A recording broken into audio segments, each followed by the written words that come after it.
Hello everyone, welcome back to our channel Learn Easily with me.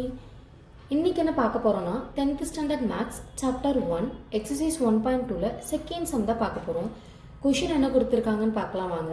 Let a equal to 1, 2, 3, 4, 45. So 4ல இருந்து 45 வரைக்கும் போகணும்னு சொல்லிட்டு ஒரு set கொடுத்துட்டாங்க. And R be the relation defined as the square of a number on A அப்படின்னு கொடுத்திருக்காங்க. ஓகேங்களா? R அப்படின்ற ரிலேஷனுக்கு என்ன எழுதணும் அப்படின்னா ஸ்கொயர் நம்பர்ஸ் எழுதணும். எதோட ஸ்கொயர் நம்பர்ஸ்னா ஏ செட்டில் இருக்கிற ஸ்கொயர் நம்பர்ஸ் எழுதணும் அப்படின்னு சொல்லியிருக்காங்க.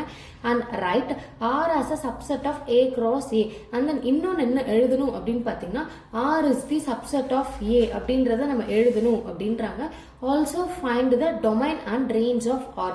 டொமைன்னா என்ன, ரேஞ்ச்னா என்னன்றதை நான் சொல்கிறேன், அதை ஆல்சோ ஃபைண்ட் பண்ணணும்னு சொல்லியிருக்காங்க. இந்த கொஷினில் என்னென்னலாம் கீ பாயிண்ட்ஸ் கொடுத்துருக்காங்கன்றதை சொல்கிறேன். ஃபர்ஸ்ட் நம்ம அதை எழுதிக்கலாம். ஓகேங்களா? இப்போ கிவன். ஸோ கிவன் பார்த்தீங்கன்னா நமக்கு ஏ அப்படின்ற ஒரு செட் கொடுத்துருக்காங்க. ஏ செட்டில் என்ன தந்தாங்க? 1, 2, 3, 4, 45 வரைக்கும் அவங்க கொடுத்துருக்காங்க. அந்த ரேஞ்ச் வரைக்கும் நமக்கு ஏ அப்படின்ற ஒரு செட் வந்து கொடுத்துருக்காங்க. ஸோ ஏ நமக்கு இப்படி கொடுத்துட்டாங்க, கரெக்டுங்களா? அண்ட் தென் ஏ கிராஸ் ஏ நமக்கு வேணும், கரெக்டா? ஸோ ஏ கிராஸ் ஏ பார்த்தீங்கன்னா ஜஸ்ட் ஏ இது கூடவே நம்ம இன்னொரு எவ்வளோ எழுதி கிராஸ் பண்ணால் எப்படி வரும்? 1, 1, 2, 1, 3 அந்த மாதிரி தானே வரும். ஸோ அதை தான் இப்போ நம்ம எழுத போகிறோம். ஓகேங்களா? ஸோ 1, 1, 1, 2, 1, 3, 1, 4. ஸோ டில் எது வரைக்கும் வரும்னா 45 இருக்கா? 45, 45 வரைக்கும் வரும். நான் எப்படி ஏ கிராஸ் ஏ எழுதியிருக்கேன் அப்படின்னா, ஸோ ஏ அப்படின்றதுக்கு 1, 2, 3, 4, 45 கிராஸ் போட்டு அகைன் அதே ஏவே எழுதி ஃபர்ஸ்ட் செட்டில் இருக்கிற எல்லா எலமெண்ட்ஸும் செகண்ட் செட்டில் எனக்கு கிராஸ் ஆகணும். அப்போ 1, 1, 1, 2, 1, 3, 1, 4, 1, 45. தென் 2, 1, 2, 2, 2, 3, 2, 4, 2, 45, 3, 1, 3, 2லேருந்து 45, 45 வரைக்கும் எனக்கு இருக்கும். நான் அதனால தான் ஷார்ட்டாக 1, 1லேருந்து 1, 4 வரைக்கும் எழுதிட்டு 45, 45 அப்படின்னோட எண்ட் பண்ணிட்டேன். ஓகேங்களா? ஸோ ஏ எழுதியிருக்கும். அண்ட் தென் ஏ கிராஸ் ஏ நமக்கு இங்கே கொஷினுக்கு தேவைப்படுது. ஏன் அப்படின்னா அவங்களே கேட்டிருக்காங்க எழுதுங்க R as a subset of A cross ஏன்னு எழுதுங்கன்னு சொன்னதால் நமக்கு என்ன தேவைப்படுது? ஏ கிராஸ் ஏ தேவைப்படுது. அதனால அதுவுமே எழுதிட்டோம். அண்ட் தென் இன்னொன்று நமக்கு என்ன கொஷினில் கொடுத்துருக்காங்க அப்படின்னா நம்ம ஃபர்ஸ்ட் சம்மில் பார்த்தோம். ஃபர்ஸ்ட் சம்மில் ஆர் அப்படின்ற ரிலேஷனுக்கு R1, R2, R3, R4 4க்குமே sets அவங்களே கொடுத்துட்டாங்க, கரெக்டுங்களா? ஆனால் இங்கே ஆர் அப்படின்ற ரிலேஷனுக்கு நம்ம தான் செட் எழுதணும். என்ன கொடுத்துருக்காங்கன்னு பாருங்க. RBA relation defined as. என்னவா நீங்கள் டிஃபைன் பண்ணணும் அப்படின்னா நான் சொல்கிறத டிஃபைன் பண்ணணும். என்ன சொல்கிறாங்க அப்படின்னா square of the number on A. A அப்படின்ற ஒரு செட் இருக்குது பார்த்தீங்களா? அந்த ஏ செட்டில் இருக்கிற நம்பர்ஸை ஸ்கொயர் பண்ணுறது தான் ஆர் அப்படின்ற செட்டில் எழுதணுமாமா. இப்போ 1 இருக்குன்னா 1 ஸ்கொயர் 1, நெக்ஸ்ட் 2 இருக்குன்னா 2 ஸ்கொயர் 4. ஸோ இந்த மாதிரி ஒரு செட்டை நம்ம ஆர் அப்படின்ற செட்டை கிரியேட் பண்ணணுன்றாங்க. எப்படி கிரியேட் பண்ணணும்னு பார்க்கலாம் வாங்க. ஸோ ஆர் அப்படின்ற செட் நம்ம எழுதிட்டோம். ஓகேங்களா? ஸோ ஆரில் என்ன சொல்லியிருந்தாங்க? ஏ செட்டோட ஸ்கொயர் நம்பர் ஃபர்ஸ்ட் 1 இருக்கா? அப்போ 1, 1ஓட ஸ்கொயர் என்ன? 1. நெக்ஸ்ட் 2 இருக்கா? 2, 2 ஸ்கொயர் என்னது? 4. நெக்ஸ்ட் 3 இருக்கா? 3 ஸ்கொயர் என்னது? 9. நெக்ஸ்ட் 4 ஸ்கொயர் என்னது? 16. And then 5 square 25. Next 6 square 36. Next 7 வரும். 7 square 49. ஆனால் எனக்கு இங்கே ரேஞ்ச் என்ன இருக்கு? 45. அதனால நான் 6, 36ஓட என் செட்டை என்ன பண்ணுறேன்னா க்ளோஸ் பண்ணுறேன்.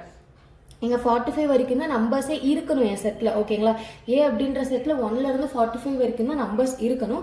அப்போ நான் ஒரு நம்பராக ஸ்கொயர் பண்ணுறேன். எனக்கு 6 வரைக்கும் தான் என் ரேஞ்ச் லிமிட் கரெக்டாக வருது. 7 சூஸ் பண்ணனா 49 வருது. ஆனால் ஏ செட்குள்ளே 45க்குள்ளே தான் நம்பர்ஸ் இருக்கணும். அதனால நான் 6, 36ஓடவே எண்ட் பண்ணிட்டேன். ஸோ நான் அவங்க என்ன பண்ண சொன்னாங்க? ஆர் அப்படின்ற ரிலேஷனுக்கு ஸ்கொயர் நம்பர்ஸ் பண்ணுங்க ஏவை நாங்கள் அதுவும் நம்ம பண்ணிட்டோம்.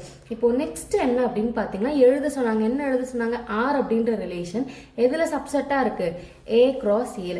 ஸோ சப்செட் அப்படின்னா ஒன்றும் இல்லை, இங்கே இருக்கிற எல்லா செட்ஸும் ஏ கிராஸ் ஏல இருக்கான்னு கேட்கணும். ஸோ கண்டிப்பாக இருக்கும். அதனால தான் அவங்க எழுத சொல்கிறாங்க. இங்கே பாருங்கள் 1, 1 இங்கே இருக்கா?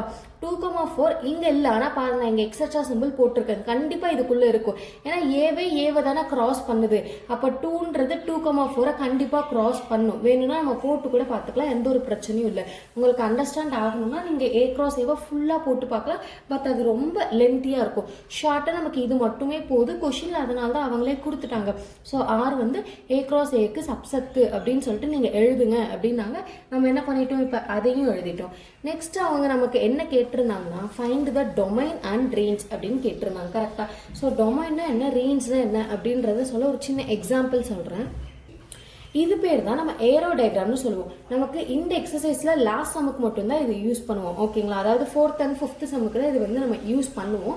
ஸோ நான் இது எதுக்கு இப்போ சொல்கிறேன்னா, டொமைன் அண்ட் ரேஞ்ச் இதில் சொன்னால் இன்னும் ஈஸியாக அண்டர்ஸ்டாண்ட் ஆகுன்றதால சொல்கிறேன். அந்த அப்கமிங் 1.3 1.4லலாம் நிறைய சம்ஸ் இதை நம்ம பேஸ் பண்ணி பார்ப்போம். ஓகேங்களா, இப்போ டொமைன்னா என்ன, ரேஞ்ச்னா என்ன, அதுதானே கேட்குறாங்க. ஃபஸ்ட்டு ஏ அப்படின்றது ஒரு செட். நம்ம எப்படி செட் ப்ராக்கெட்குள்ளே எழுதுறோமோ அந்த மாதிரி இந்த ஷேப் போட்டு எழுதுறோம், ஏரோ டயக்ராம் அப்படின்னு சொல்லுவோம். நான் எக்ஸாம்பிளுக்கு தான் இது நான் உங்களுக்கு சொல்றேன். 1 2 3 4 5 ஒரு 5 நம்பர்ஸ் இருக்கு. பி அப்படின்ற ஒரு டயக்ராம்ல 1 2 3 4 5 6 அப்படின்னு சொல்லிட்டு நம்பர்ஸ் இருக்கு. ஓகேங்களா, ஸோ ஏ அப்படின்ற செட் வந்து பிக்கு ஃபங்க்ஷன், அதாவது ரிலேஷனா ஆகுது அப்படின்ற மாதிரி சொல்லிட்டேன். இந்த மாதிரி இருக்கிறத மேப்னு சொல்லுவோம். இந்த நம்பர் இந்த எலிமெண்ட்குள்ள மேப் ஆகுது. இப்போ எப்படி நம்ம ஒரு செட்டை டிஃபைன் பண்றோம், 1,1. ஸோ இது வந்து நார்மலாக செட்டாக நம்ம ரைட் பண்ணுறோம். இதே நம்ம டயக்ராமில் பார்த்தோன்னா இந்த ஒன்னுக்கு இருக்கான்னு சொல்லிட்டு இப்படி தான் நம்ம மேப் பண்ணுவோம். இதுதான் ரிலேஷன் அப்படின்னு சொல்லுவோம். ஓகேங்களா, இப்போ டொமைன் அப்படின்னா என்னன்னா, ஃபஸ்ட்டு செட்டில் இருக்கிற எல்லா எலிமெண்ட்ஸும் நான் என்னன்னு சொல்லுவேன்னா டொமைன் அப்படின்னு சொல்லுவேன். ஸோ டொமைன் அப்படின்னா என்னன்னா, ஃபஸ்ட்டு செட்டில் இருக்க எல்லா எலிமெண்ட்ஸ். இப்போ இந்த செட்டில் எவ்வளோ எலிமெண்ட்ஸ் இருக்குது, 5 எலிமெண்ட்ஸ் இருக்குது. ஆனால் தேர்ட் ஒன் பாருங்களேன், எனக்கு எங்கேயுமே மேப் ஆகலை. 5th ஒன் பாருங்களேன், எங்கேயுமே மேப் ஆகலை. அதெல்லாம் எனக்கு பிரச்சனையே இல்லை. டொமைன் அப்படின்னா என்ன, ஃபஸ்ட்டு செட்டில் இருக்க எல்லா எலிமெண்ட்ஸும் எனக்கு டொமைனாக கன்சிடர் ஆகும். ஸோ டொமைன்னா என்னன்னு புரிஞ்சுதா, ஃபர்ஸ்ட் செட்டில் என்ன எலிமெண்ட்ஸ் இருக்கோ அதெல்லாம் டொமைன்னு சொல்லுவேன். இப்போ இங்கே 1,1 2,1 இருக்கா, டொமைனா என்ன சொல்லுவோம், ஃபர்ஸ்ட் செட்டில் இருக்க ஃபர்ஸ்ட் எலிமெண்ட். அப்போது இந்த 1ம் இந்த 2ம் 1,2 தான் நம்ம என்னன்னு சொல்லுவோம், டொமைன் அப்படின்னு சொல்லுவோம். ஓகேங்களா, இப்போ ரேஞ்ச் அப்படின்னா என்னன்னு பார்க்கறதுக்கு முன்னாடி கோடொமைன்னு ஒரு வேர்ட் இருக்கு. ஓகேங்களா, டொமைன்னா என்ன சொன்னோம், ஃபர்ஸ்ட் செட்டில் இருக்கிற எல்லா எலிமெண்ட்ஸும் அது மேப் ஆகியிருக்கா மேப் ஆகலையா அதெல்லாம் எனக்கு பிரச்சனையே இல்லை. ஃபர்ஸ்ட் செட்டில் இருக்கிற 10 எலிமெண்ட் இருக்கா 5 எலிமெண்ட் இருக்கா அது எல்லாமே எனக்கு டொமைனில் வந்துடும். அதே மாதிரி தான் கோடொமைன் அப்படின்னா செகண்ட் செட்டில் இருக்கிற எல்லா எலிமெண்ட்ஸும் நான் என்னன்னு சொல்லுவேன், கோடொமைன் அப்படின்னு சொல்லுவேன். ஸோ இங்கே பாருங்க 2 அப்படின்ற நம்பர் எனக்கு மேப்பே ஆகலை, 4 மேப் ஆகலை, 6 மேப் ஆகலை. இருந்தாலும் நான் அதெல்லாம் கன்சிடர் பண்ண மாட்டேன். ஸோ அந்த செட்டில் இருக்க 1லேருந்து 6 வரைக்கும் இருக்கிற எல்லா எலிமெண்ட்ஸும் நான் என்னன்னு சொல்லுவேன்னு பார்த்தீங்கன்னா கோடொமைன் அப்படின்னு சொல்லுவோம். ஓகேங்களா, டொமைன்னா ஃபர்ஸ்ட் செட்டில் இருக்கிற எல்லா எலிமெண்ட்ஸ், கோடொமைன்னா செகண்ட் செட்டில் இருக்கிற எல்லா எலிமெண்ட்ஸ். இப்போ நடுவில் தான் இந்த வேர்ட் வரப்போகுது, ரேஞ்ச். நமக்கு இப்போ கொஷினில் கேட்டது கோடொமைனே இல்லை, டொமைனும் ரேஞ்சும் தான் கேட்டிருக்காங்க. உங்களுக்கு எக்ஸாம்பிளுக்கு புரியணும் தான் நான் கோடொமைனையும் சேர்த்து சொன்னேன். ரேஞ்சுனா என்ன அப்படின்னா, இந்த டொமைன்ல இருக்கக்கூடிய நம்பர்ஸ் போய் மேப் ஆகுது பார்த்தீங்களா, அந்த நம்பர்ஸை மட்டும்தான் நான் ரேஞ்ச் அப்படின்னு சொல்லுவேன். ஓகேங்களா, இப்போ 1ன்ற நம்பர் எங்கே போய் மேப் ஆகுது, அந்த 1ல. அப்போ 1ன்றது எனக்கு ரேஞ்ச். 2ன்ற நம்பர் எங்கே மேப் ஆகுது, 3ல. அப்போ அந்த 3 ஒரு ரேஞ்ச். 4 வந்து 5ல மேப் ஆகுது, அப்போ வந்து 5 ஒரு ரேஞ்ச். செகண்ட் செட்டில் மட்டும்தான் பார்க்கணும், ஃபர்ஸ்ட் செட்டில் நமக்கு ரேஞ்ச் இருக்காது. எங்கே இருக்கும், செகண்ட் செட்டில் மட்டும்தான் இருக்கும். ஃபர்ஸ்ட் செட்டில் இருக்க நம்பர்ஸ் எதுலாம் போய் செகண்ட் செட்டில் மேப் ஆகுதோ அந்த நம்பர்ஸை தான் நான் ரேஞ்சு சொல்லுவேன். செகண்ட் செட்டை மட்டும் தான் நம்ம கன்சிடர் பண்ணணும் ரேஞ்சுக்கு. ஓகேங்களா, இங்கே பாருங்க 2 வந்து எனக்கு மேப் ஆகலை, அப்போ அது ரேஞ்சா, இல்லை ரேஞ்ச் இல்லை. எதில் போயிடும், எனக்கு கோடொமைனில் போயிடும். ஓகேங்களா, இப்போ இதுதான் ஒரு செட் 1,1 2,1. இங்கே சும்மா 3 இருக்குன்னு வச்சுக்கோங்க, இந்த மாதிரி செட் இருக்காது, நான் சும்மா சொல்கிறேன்.